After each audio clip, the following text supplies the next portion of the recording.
Hello, my name is David Meltzer. I'm the Secretary General of GVF. GVF is the global trade association for the satellite industry, with members from all regions of the world representing the entire satellite ecosystem. It's my pleasure to welcome you to this session, Preparing for and Responding to the Inevitable Disaster, Satellite. I want to thank our organizers at SatelliteAsia for the opportunity to present this webinar. Certainly, you may have questions while viewing this webinar, and I would ask each of you who have a questions to use the chat function or to send the email to the organizers at cta@gvf.org, and we will make every effort to respond to questions at the end of this session and also post our responses on the GVF website. We have a really excellent panel today, and I will ask each of them in just a minute or two to give a more fulsome introduction of themselves. As I said, I am the Secretary General of GVF, the Global Trade Association for the Satellite Industry. And you will hear more from each of our panelists, but just to briefly introduce each of them, we have Mike Carter, who's the President for Enterprise at Inmarsat. Yasser Hassan, Director for Transmission Operations at Arabsat. Simon Gray, who is the Senior Vice President of Civil and Government at Eutelsat. And we have Vaibhav Hughes, who's an Associate Vice President. By way of introduction, the region that you all live in is certainly very familiar with disasters. And the disasters can range from typhoons or cyclones, as the storms are called in the Indian Ocean region. Certainly those storms, as well as many others, can bring about floods. More serious or in terms of the sudden onset, which presents a whole new dimension in terms of responding to and preparing for disasters. Sudden onset disasters such as earthquakes, which give very little, if any, warning. Tsunamis, which we all know have devastating effects for the areas impacted by tsunamis. And then, of course, a lot of storms bring about mudslides, as we most recently read in a terrible mudslide in Japan that occurred. So a lot of attention is paid to the consequences of climate change. And certainly the predictions are with climate change, disasters will become both more frequent as well as have a more significant impact. And those two dimensions certainly are cause for concern for governments, aid agencies, and many, many companies, such as the ones represented on today's panel, that participate in responding to as well as preparing for disasters. Now, we're all familiar, I think, that disasters lead tragically to the loss of life, loss of property, and all too often can lead to the loss of communication links.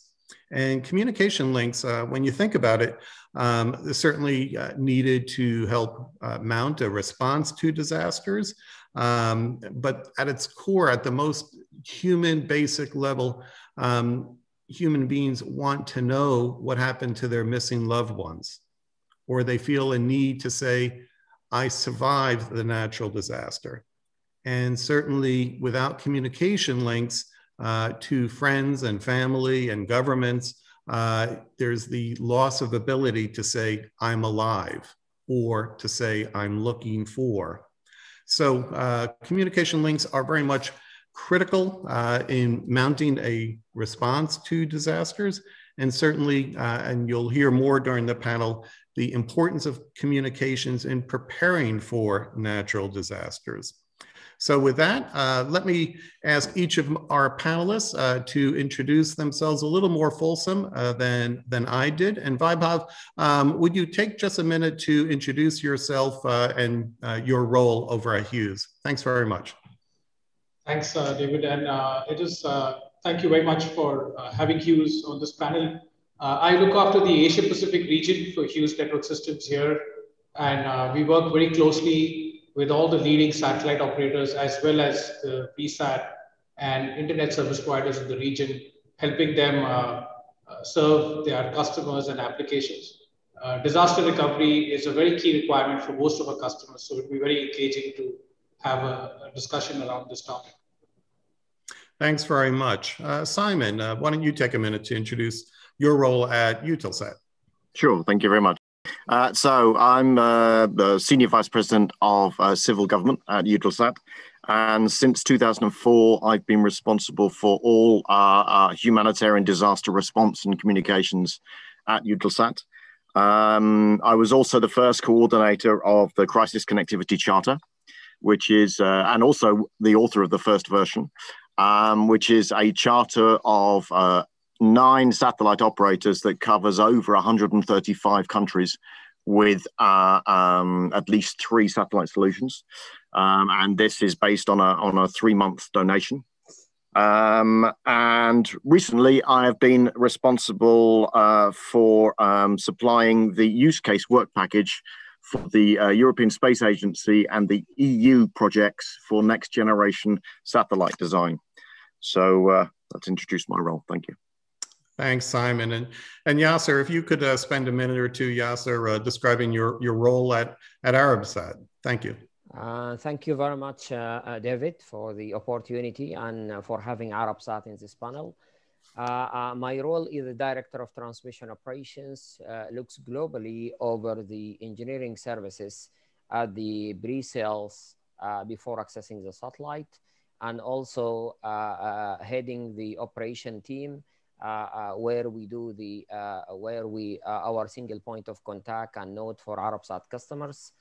As well as I do hold the position of single point of contact as a Arabsat signatory in the Crisis Connectivity Charter.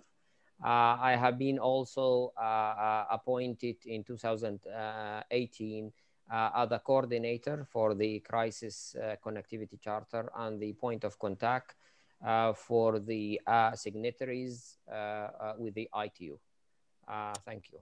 Okay, thank you, Yasser. And both Yasser and Simon have introduced a topic we'll be discussing in greater detail, the Crisis Connectivity Charter, which, as you'll learn, is very much a unique commitment by the satellite industry, if you will, to put money where the mouth is, to say very clearly, to bind itself to provide assistance, not just following disaster, but also prior to in terms of preparing for disaster. Mike, over to you to spend a minute or two talking about your role over at Inmarsat. Mike? Yeah, thanks very much, David. Well, I'm president of the Enterprise Business Unit, which in English means I'm responsible for everything that happens on land. So I'm the land bit of Inmarsat. And as such, I'm the lead for humanitarian assistance and disaster response within the company. We've mentioned the Crisis Connectivity Charter. I've just finished the coordinator role for that. So it's sort of everything through me, really. As far as the region's concerned, I've had the privilege of living and working extensively throughout the region, so I'm familiar with the Asia Pacific. And I've got considerable personal experience as an end user of satellite communications requirements. So I'm a provider now, but in previous careers, I was definitely an end user who was, as you said, David, very much demanding those communication, that connectivity. So that's me. Thanks very much, Mike, and thanks all for the introductions. Let's turn to the questions. And let me first ask Vaibhav, spend a minute, if you will, describing why communication satellites are well equipped to respond to disasters compared perhaps to other, if you will, Earth-based networks, such as the wired and wireless networks. Again, why satellites in times of disasters? So one of the key factors is the resilience of a satellite network. A satellite network is essentially got three nodes of connectivity: the Earth station, which is the main ground center, the satellite, and the remote terminal. When we design networks for customers, etc., we're designing them for 99.9% availability, which includes the Earth station. The satellite has been designed for very high availability, as well as the terminal, in terms of be it power or any other eventualities during disaster. So it's a very resilient network. It's available very easily. You can deploy it anywhere. So you just need to have a clear line of sight through the satellite and you can establish it. This allows for first responders, people reaching to a disaster early or even just before the disaster, just when ground equipment or network infrastructure for terrestrial networks, they seem to fail during earthquakes, during tsunamis, etc. So, towers, they either lose the power or the fiber connection breaks or the microwave towers lose, break connection. Because of these reasons, satellite comes to the rescue for most of the communication networks because it's much more resilient and you can have it up and running much faster. So within hours, you can get your communications back online if you have the terminal available at site. Thanks very much, Vaibhav. Any of the other panelists want to talk about perhaps other advantages that satellite networks may have over terrestrial-based networks following a disaster? I know one dimension is the fact that the satellite, whether it's sitting in geostationary orbit, middle Earth orbit, or low Earth orbit, it could see a wide swath of land. And that could enable communication links to be restored between the disaster affected region and the nation's capital or the rest of the world.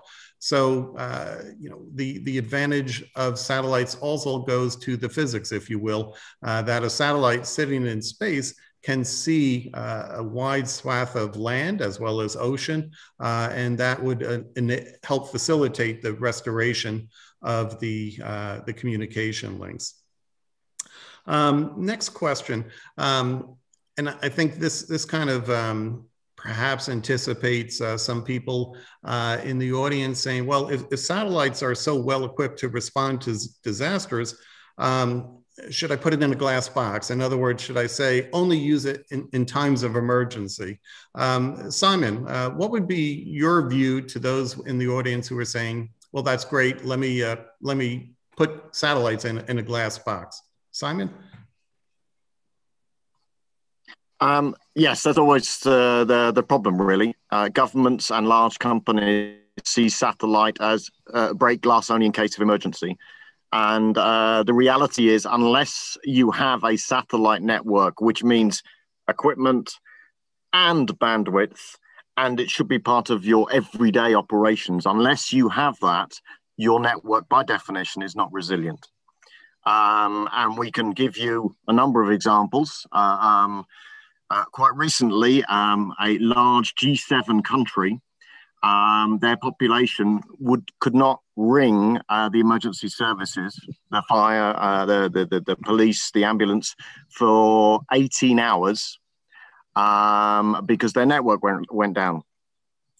Another telecom operator in Europe couldn't make a presentation because there was one fire at one data center. There are a number of examples of governments and companies not understanding the role that satellite will play in their network. So for me, satellite needs to be part of your network, an integral part of your network, and operating every day. Otherwise, you will simply be in a situation which a number of governments, for example, in Southeast Asia last year, they bought some equipment, but they hadn't bought any bandwidth for the connectivity with that equipment. So hurricane came along, as it does every year or twice a year for this government, and they didn't have any connectivity. They couldn't find any satellite operator with the right frequency band, with the right power, with available bandwidth, and their population was stuck without connectivity for 2 weeks because the mobile network operators went down.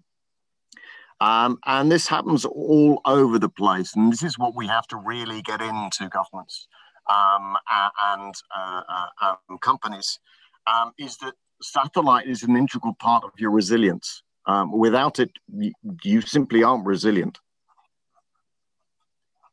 Thanks very much, Simon, and very much underline the necessity to use satellite networks day in, day out, so that when the disaster strikes, you're not scrambling to find equipment You're not scrambling to find the human expertise needed to operate the satellite network. Do any of the panelists want to respond on these themes that Simon just touched upon? Yeah, I think other than to say, I'd very much echo Simon's points. It's and your points, David. It's not just the equipment, but it's people. It's being trained on the equipment, being comfortable with operating, particularly in challenging circumstances. And I think it's the value of that training and preparation. If you just leave it in a box and break it out when you think you might need it, you know, I think experience shows us that it won't work. But it's often the people that can't work it, not through unwillingness, but just through a lack of training. Thanks, Mike. And in touching upon, go ahead. I would like to add. Yes, please go ahead.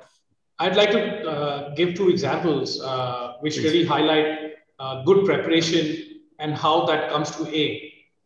In India, in the recent cyclone in May 2021, the cyclone called Toktoy, it hit the western coast of India, just off the Arabian Sea, and it was devastating winds. During that period of time, the National Disaster Response Force, who had already procured about 80 or 85 sets of quick deploy terminals, were able to, before the cyclone came in, move and provide this to the disaster first responders and the teams so that they could actually communicate during the time when the communication networks went down. So that worked wonderfully well because just like Simon said, they had the bandwidth, they had the terminal, they had everything already figured out. And as an in contrast, in 2018, for example, in another Southeast Asian country, when an earthquake struck, they were left in the planning stage. It took them almost 2 weeks to get relevant equipment out to different portions of the islands that were affected by the earthquake. So definitely it took a much longer time for the people to get communications back up. And like you rightly said, at least get the word out that they are safe and all well. Thanks very much, Vaibhav. And you know, when you and Mike and Simon talk about the importance of trained personnel, people who are trained to install, operate, maintain the terminals, it reminded me of, unfortunately, one negative aspect, if you will, to training is the fact that you have to constantly train people. People leave jobs and for other opportunities. So you may have conducted a training in 2 years prior of a dozen people, but 2 years later, many of those 12 people have moved on and you need to also train their replacement. So certainly to keep in mind the importance of training and regularizing training. Okay, so the next question that I have is, unfortunately, the reality that we see whenever a disaster strikes. And that is that governments, as well as non-governmental organizations, they greatly vary in terms of human and financial resources when it comes time to responding to disasters. And unfortunately, you know, all too often, they lack the needed skills and equipment to quickly restore communications with the disaster affected region. And I'd like to hear from, and let me start with Mike, what role does your company, Inmarsat, play in times of disaster? So when the phone rings, so to speak, and you're informed as Inmarsat's point of contact responsible for, as you said, what happens on the ground, what does Inmarsat do when that phone call comes? Yeah, well, thanks. And when that phone call comes, it's always either late on a Friday evening over a holiday weekend, or it's you know, except so that's guaranteed when the phone call comes through. But actually, that's a serious point. That, you know, preparation from within the company, and I know this is mirrored across other companies, is really important. So we do monitor, you know, potential disaster areas or potential weather systems. You know, just to make sure that our systems and that our personnel are alert to this. And this goes back really to, very quickly, our founding mission of Inmarsat, to save lives at sea, and this commitment to saving life continues. We've spoken about humanitarian assistance and disaster response, which which we support, and we deliver this through a whole range of partners, I'm sure, in common with our, and I'd like to sort of recognize their efforts in all of this. So our global partners are key to this effort. So before the phone call comes, we'll ensure that our major event management is up in place. And this ensures that our own internal activities is all coordinated to ensure best use of resource. The last thing we want is everyone running towards the scene of the disaster, because that's often not very effective. We will liaise as necessary with the authorities, with the regulators, and with agencies such as the Crisis Connectivity Charter, which we've touched on. And so we will ensure that that activity is coordinated to ensure best use of those resources throughout the lifetime of an event. We've touched on the timescale of these things. It's not necessarily the event itself, but it's the lifetime, particularly in terms of the recovery of that event. We'll ensure our partners, our end users and other stakeholders, governments, NGOs, etc., are all engaged and informed throughout. And a key part of what we'll do is to ensure that our network management is in place to ensure that potential congestion is minimized on our networks, as a lot of users of our equipment and our partners will be using the network.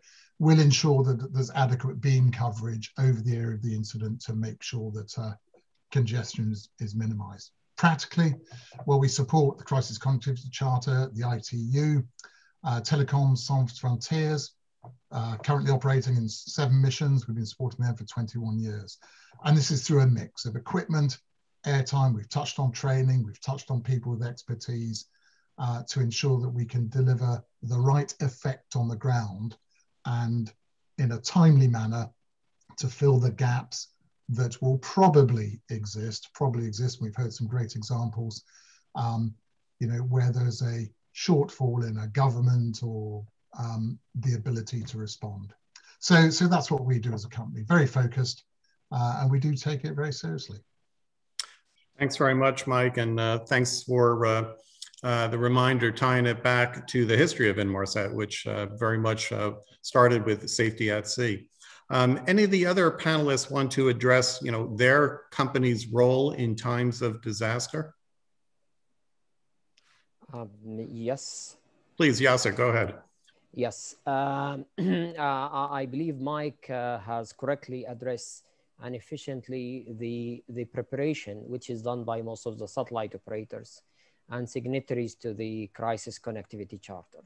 I would like to focus more on the preparedness because the most difficult aspect of responding during the crisis is the well-known preparedness prior to the incident. So we make sure that we have the service from the gateway that is going to provide the connectivity to the remote in the location where there is a disaster, to make sure that the frequencies allocated the power to the power of the satellite to the location where the disaster is, and also do the simulations and assure that the service is ready. All what we need to do is during the disaster, once we establish the communication, we make sure that the equipment is ready to commission and line up to the satellite and tune correctly to the right frequency. So I think the most important is the preparedness. There is, I mean, the difficulty could be in the training in case the ones on the ground are not well prepared for the commission of the equipment, because you don't know when the disaster will happen. And maybe you have your equipment in a depot and you train the concerned team, and once the disaster is there, maybe another team will be handling the issue or the incident at that location. This could be one of the barriers and difficulties that we are facing. But from perspective of making available the right space segment, the right capacity, the right power to the satellite, the right gateway, this is already in place all the time. This is something we allocate as a resources in advance. The quickest deployment is the main critical issues once there is a crisis. Thanks very much, Yasser. And very much thanks for stressing the importance of preparedness. And we'll be going into a little more detail in the importance, the role preparedness plays in mitigating the impacts when that inevitable disaster strikes. Okay, so let me move on. And Yasser, I'll start with you. And it was, I think, touched upon, I think it was Mike, that when a disaster strikes, unfortunately, chaos often follows. In the military, it's often referred to as the fog of war. But in the disaster world, it's certainly the corollary is the fog of disaster. And it's always a tragedy when we hear stories of delays in responding to a disaster, miscommunications, supplies, inappropriate supplies are sent or sent to the wrong area. Yasser, I'll start with you. What would be your biggest request of aid agencies, whether they're government or non-governmental organizations? What's your biggest request of aid agencies when they do come to you and call you in the middle of the night on that holiday, as unfortunately often happens? What would be your advice when they do seek your assistance to mitigate the inevitable fog of disaster? Yasser? There could be a list of requirements, but I'm going to focus on the most important aspect that we face normally during the disaster. And this is a point that I would like to stress on. The most important is the engagement of relevant government and regulators to ensure the swift removal of regularity barriers that we believe it hinders the immediate deployment of the satellite communication equipment, especially at the highly identified risk countries. This is the most important because the rest of the things could be addressed already at the preparedness stage, where you make sure that you have the easy to deploy equipment, you make sure that you made the proper training. So I believe that the most barrier could be the regulation at the country. And also the other important aspect is the awareness of the public and relevant communities so that they could address effectively any barrier for the deployment of the satellite equipment, as the role of the satellite equipment during the disaster is vital. Thank you, Yasser. So swift engagement, flexible regulations, and increased awareness in the public's certainly are critical factors in alleviating or mitigating that fog of disaster that I spoke of a minute ago. Let me ask the other panelists, do they want to add to that list of things they would ask of aid agencies when they do come seeking your assistance? Anyone else? Vaibhav, go ahead. And then Mike. Yeah, I think it's important to also see if governments can actually simulate some of these disasters when they're preparing. This actually helps a lot when the disaster takes place, because then they know not only that they have the resources, but they also know how to allocate the resource, like the bandwidths, to the right responder teams and for the right purposes. There are always, during a disaster, during that chaos, multiple conflicting demands for communications that come in. And making sure that the right teams have been given the right resources during the planning stage helps a lot. So I think whether you want to provide communications for family or you want to help the first responders who are reaching the sites, there should be a proper mechanism and that should not break down into chaos when you actually deploy the disaster site. Thanks very much. Highlighting the importance in preparing for disaster to conduct simulations or tabletop exercises so people are familiar with their roles and expectations when that disaster strikes. Mike, you were asking for the floor to help respond to what would be your biggest request or multiple requests of aid agencies. Yeah, thanks, David. And I would entirely echo the points that have been made by Bob and Yasser. I suppose one for me is, it's very brief really, is don't be too specific about your ask. So turn around and state what effect you want to achieve.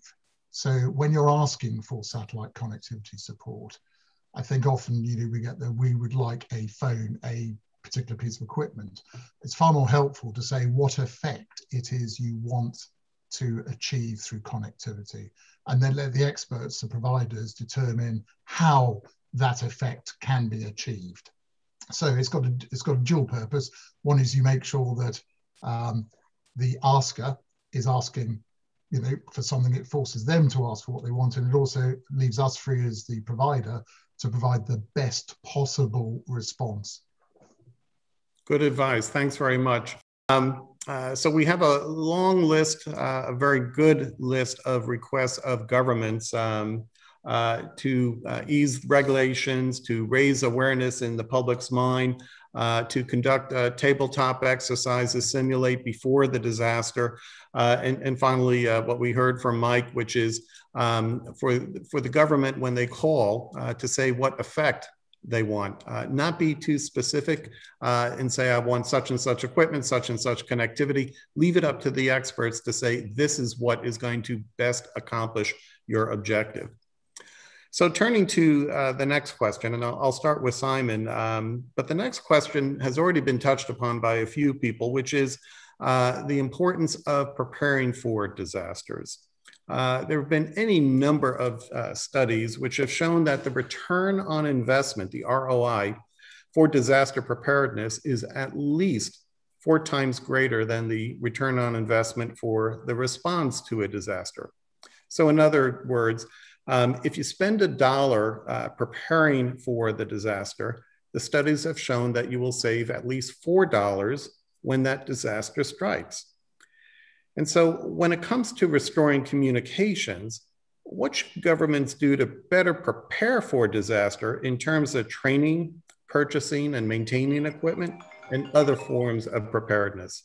So Simon, the theme here is preparedness and what government should better do in preparing for disasters. Thank you. For me, it's Eutelsat's approached this problem from both ends of the problem, in the sense that we design our own terminals. We design our own terminals to be as easy to install as possible, and we worked with Newtech, Viasat, and Hughes to make sure that's possible.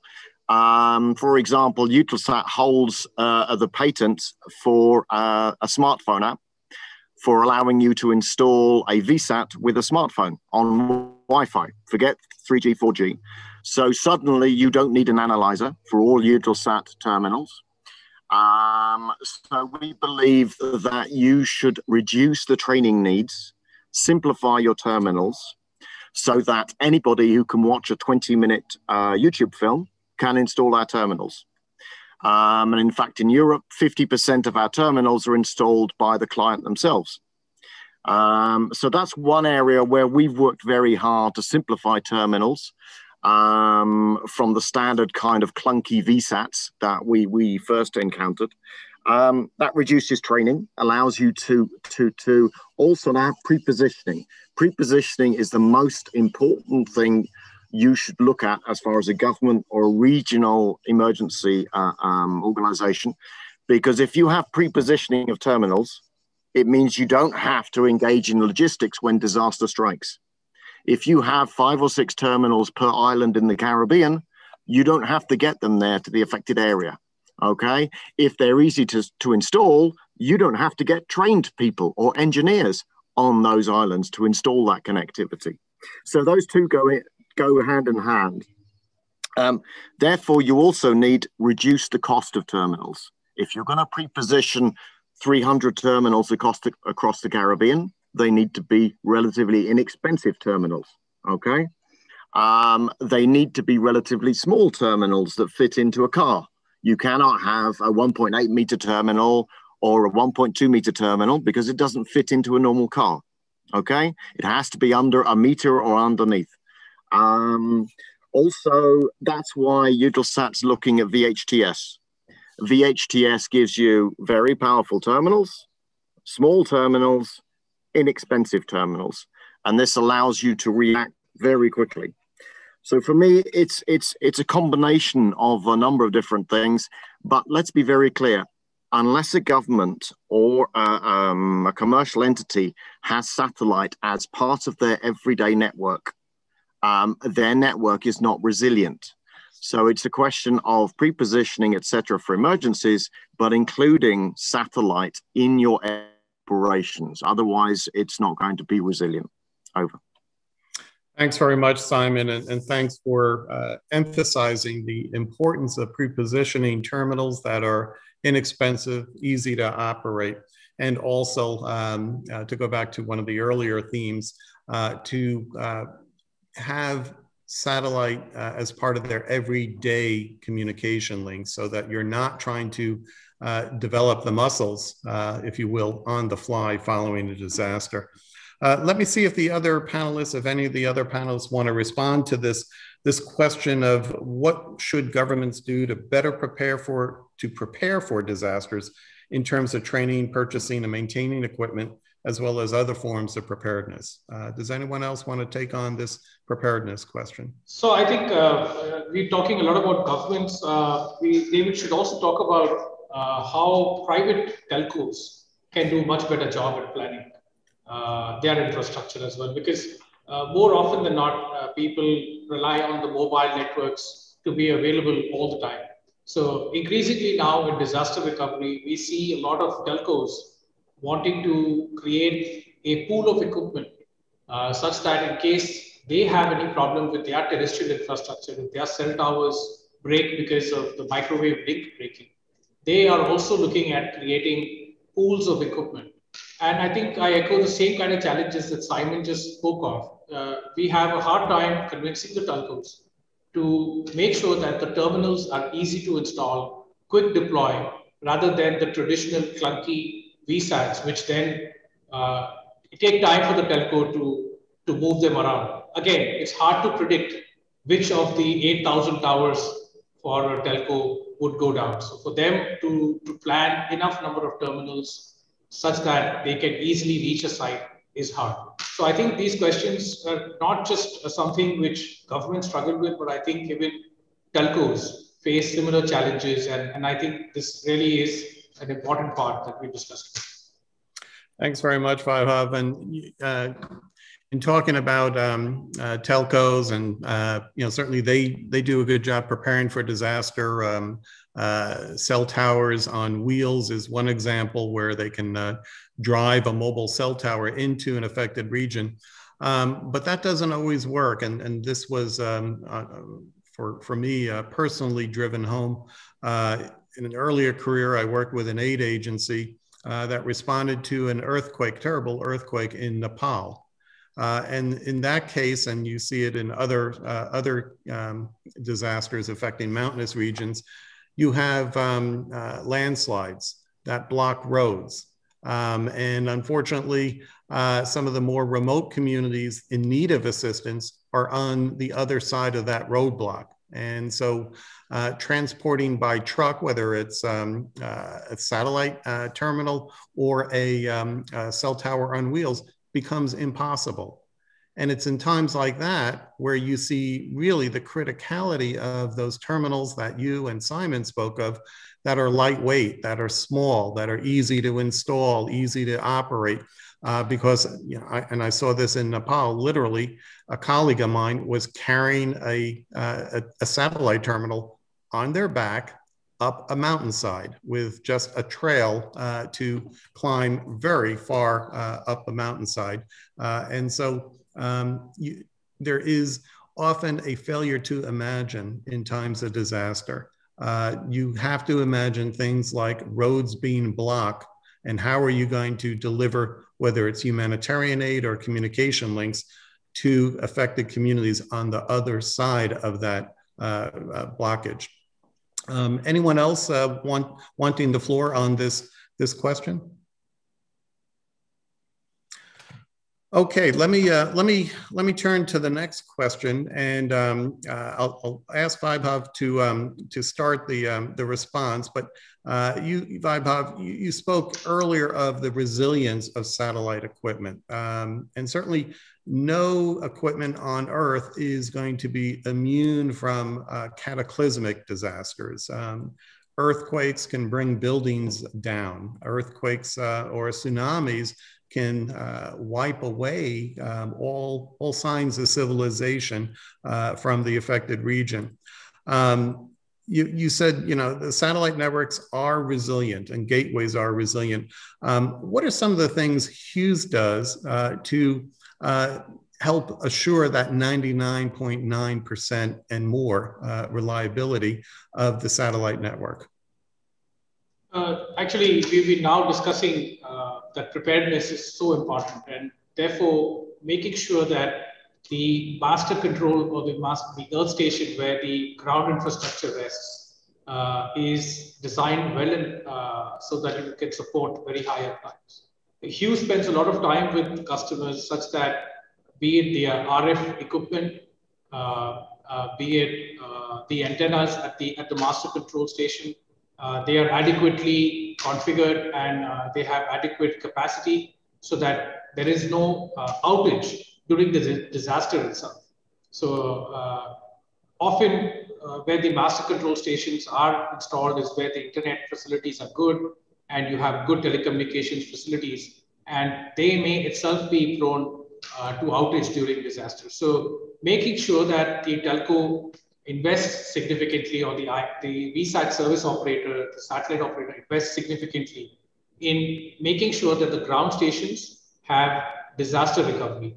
We at Hughes pay a lot of attention to making sure networks are adequately backed up. We have capabilities to do disaster recovery in an automatic fashion. So you can have primary earth stations and recovery earth stations, which are configured in an automatic fashion such that if anything were to happen during disaster or while a disaster is being supported, the network can easily switch over to a recovery site. So the master control station is always designed in a way such that 99.9% services are delivered. This could be for any kind of band. You know, it could be KU or KA band. And it's most essential that telecom operators and VSAT operators, they plan their networks accordingly. Thanks very much. So again, emphasizing the need to plan for that inevitable disaster. Do any of the other panelists want to take on this question about resiliency and how to make the ground segment resilient to disasters? Okay, let me turn to a topic that's been covered at some detail, but I really want to get into a little more detail, and I'll start with Yasser on this question. We've heard that disasters, unfortunately, will destroy cell towers and will unfortunately destroy satellite antennas, and obviously cables can often be cut by disasters. And in these times, the need to quickly deploy satellite terminals, it really is critical. Speed is of the essence. Now, aid agencies, and sometimes it's true for governments, but I'm thinking more of the private non-governmental organizations, they lack financial resources to regularly invest in purchasing satellite terminals. Sometimes they cannot purchase the Rolls-Royce, and they need a more affordable option. So Yasser, what advice would you give disaster responders which are today looking at purchasing satellite terminals for future operations? What should be the factors they will look at in making their selection for equipment? Yes, indeed, this is an important aspect. And we all know that during the disaster, the most critical element is the time to deploy, because time is very essential, and you need to make sure that, first of all, the equipment is easy to deploy. As mentioned during the earlier answer by Simon, the terminal should be easy to install and operate and reduce human error. while saving time and money. So, so the equipment from the previous experience that we have, where in the crisis connectivity charter, we arrange for a training for UN employees. However, you cannot make sure that the same guys that has been trained and get the necessary knowledge will be available during such incident or a disaster. And we therefore, we believe that the equipment or the terminal has to be easy to deploy without big knowledge of satellite communication, or you don't need any specific engineer or a technician. So in addition to that, we cannot predict what will be the next disaster will be. This is normally, if we have a disaster and we could see another disaster with a different nature. So we need to make sure that the terminal has the necessary scalability and also flexibility, so that we could have, for example, in one disaster where we don't need that much throughput on the terminal. However, the next one, I mean, the people affected on such area could be a wider scale, and you might need more bandwidth, as an example. You might need also, the disaster could be, you need a mobility service, yeah, you need a fixed service, flyaway. So this is all that has to be taken into consideration. In addition to, as mentioned by my colleagues, the reliability, robust and also secure link during the disasters. We need to make sure the availability, the equipment or the terminal has a necessary threshold that could be able to receive the signal, whatever the case, where there could be a rain fade, as you know, that it could attenuate dramatically the signal. So this is all has to be taken into consideration. In addition to that, we need to invest in cost-effective SATCOM technology, where the terminal, I think the cost, in addition to the size of the terminal, you need to have basically a Ka band, which is HTS, high throughput satellites, or a Ku terminal that will be smaller in a size, where it could be located, because sometimes the size of the terminal is sensed during the disaster. So you need to make sure that the equipment is smaller enough and cost effective as OPEX. And the most important is I believe also, in addition to the CAPEX, is the OPEX, where the terminal, if it could go, for example, to a higher compression through the higher mode code, you could efficiently reduce the bandwidth required, and you can inject more throughput and bandwidth within that small bandwidth. So in that aspect, you will be reducing the OPEX. This is what I believe could be, in summary, the aspects that need to be taken into consideration. Thanks very much, Yasser. So scalable, flexible, robust, cost-effective, small, and efficient are some of the characteristics that the aid agency should be looking at when it is time to purchase the terminals. Any of the other panelists want to take on this topic of the role of satellite networks with man-made disasters? I think banking is a very interesting segment, financial sector. And in Asia Pacific, you know, most of the island countries, banking is a big user of satellite. And one of the challenges we always have in talking to CIOs, CTOs these days is they tend to believe that if they have two telcos, they have created enough resiliency in their networks. So they feel, oh, you know what, I've got two fiber lanes, they're coming from different telcos, and I think we've covered, we've done enough to protect our network in case of any disaster. Unfortunately, the fiber that most telcos would use in these island nations tend to be common infrastructures. And when fiber breaks, you will notice a big part of the backbone of common telcos in the region would suffer, causing a lot of bottlenecks for banks. So I think it's important to understand that satellites, and I like the term that not only they're secure because there's an air gap that Simon talks about, but at the same time, they offer a completely different and diverse path for connectivity.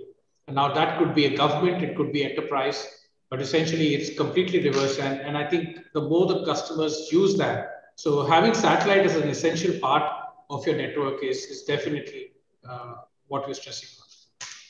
Thanks very much, and thanks for highlighting what disaster planners are always talking about, which is diversity of responses, that having two or more networks is critical. When disaster strikes, one of those networks will go out. Anyone else want to take on this topic of man-made disasters? Okay, we have about 5 minutes left, and we've touched upon the Crisis Connectivity Charter, and that is an agreement that the satellite industry has signed with the United Nations, and specifically the United Nations World Food Program, which is responsible for emergency telecommunications following disasters. But Mike, can you give us a little more insight into what the Crisis Connectivity Charter provides? Mike? Yeah, certainly. You said it very well, David. It's a sort of gathering of commercial and some non-commercial providers, really to act in accordance with a set of principles. And these principles are really looking to improve the access to communications for those affected by or involved in responding to disasters, as we've been discussing. And so trying to build more efficiency, the basis of the discussion we've just been having, and ultimately reducing the loss of lives. A number of principles, first of all, to strengthen the partnership between the industry and governments, as well as the humanitarian sector, to make it easier for deployments, to enhance the coordination between all actors in the industry that enables a swift prioritization of traffic when requested, and to ensure continuous development and improvement of our response to disaster relief. And all of this under a very clear framework under which each individual company agrees to supply equipment, services, and solutions to the World Food Programme as part of the emergency telecoms cluster. So the signatories have signed up to providing training, equipment, airtime, etc. And I know from personal experience, and I think the others as well, this has proved hugely beneficial to the UN in responding to disasters, and undoubtedly has saved lives, because we cut through an awful lot of that, those difficulties and a lot of that friction that exists in disaster. Say the fog of disaster you've mentioned, David, enables us to get the right equipment to the right place at the right time. And to go back on the point Yasser made about everything being small, I wouldn't disagree with any of that, but I think over the response to a disaster, and particularly disaster recovery, there might be a requirement for different types of equipment, the larger equipments that can be moved into a disaster area to aid that recovery piece. So I'd say it's not necessarily all about the small. That's really important initially and upfront, but downstream, larger equipment can play its place. So that's really the Crisis Connectivity Charter in a nutshell. I don't know if others, Yasser or Simon, want to add to that. Anyone else on further aspects of the Crisis Connectivity Charter? I'd just like to add one thing, that the satellite industry is the only industry that's actually come forward together in lockstep to offer this kind of financial and equipment support and expertise support to the UN. So for me, it is really one of our biggest achievements as far as humanitarian disaster communication response. And it's something that I hope we will build on as an industry. Over. Thanks very much, Simon. Yeah, and I think I'd just final point is what genuinely I'm struck by is that we leave our commercial badges at the door, if you know what I mean. It genuinely is a coming together of the industry as a force for good, as Simon's intimated, and we leave those commercial considerations at the door, rightly so. Yeah, and if I could add, I mean, I have seen the charter activated in action, if you will. And quite simply, what happens is when, in some cases, certain disasters such as typhoons and cyclones, you know beforehand approximately when and where it will strike. And so an alert will go out from the World Food Program, the United Nations, to the charter signatories saying we may be activating the charter for this particular disaster. Some disasters you have no warning, like an earthquake, and the call will go out, we're activating the disaster. And it really is remarkable to see the industry, the charter signatories, whether it's a conference call or whether it's online, come together, each to say, this is what we have available. This is what we're prepared to provide at no cost. And for there to be very rapidly communications, conversations to assess what is needed, where it is needed. And that happens in some cases in a matter of hours. And to one of the points made by one of the panelists, it's really, really important that the equipment already be in country, hopefully, if not in the disaster affected region, at least adjacent to the region, so that the equipment can be quickly deployed and the communication links quickly restored. Last question, Yasser, when talking about the charter, back in 2019, there was, I think, a fairly significant development that the International Telecommunications Union, the ITU, joined the charter as a signatory. So Yasser, what role do you see the ITU playing, or perhaps it already has played this role since signing in 2019? What role for the ITU when the disaster strikes in the charter? Yasser? Yes, indeed, ITU has been the longest-standing advocate for more effective use of technology in disasters. So, and also is playing in ITU historically an important role in disaster response. So he's joining to the charter. It will not allow us only to improve the coordination of response at times of crisis, but also to improve the preparedness. I mean, by engaging relevant national authorities, to facilitate provisions of communication equipment, and most importantly, the training that so this is all together will enable us to, this preparedness, I believe, it will allow easy deployment of the technology or a solution during the disasters.